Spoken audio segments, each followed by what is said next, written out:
রেমাল ঝড়ের ক্ষতিগ্রস্ত এলাকা পুনরুদ্ধারের জন্য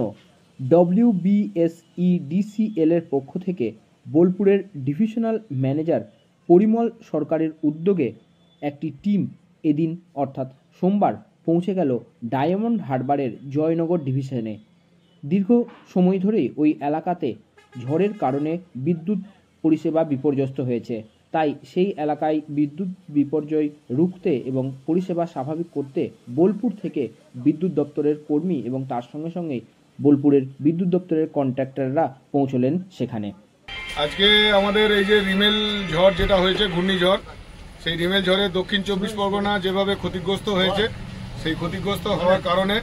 আমাদের বোলপুর ডিভিশনের ডিভিশনাল ম্যানেজার পরিমল সরকার সাহেবের নেতৃত্বে আমাদের সমস্ত কন্ট্রাক্টরদের প্রতিনিধিরা এবং কন্ট্রাক্টরদের লোকজন নিয়ে রিমেল ঝড়ের যে দুর্ঘটনা ওই এলাকায় ঘটেছে দক্ষিণ 24 পরগনা সাইডে, সেখানে উদ্ধার কার্যের জন্য আমাদের বোলপুর ডিভিশন থেকে পুরো WBSEDCL এর টিম আপৎকালীন ভিত্তিতে কাজ করার জন্য যাচ্ছে।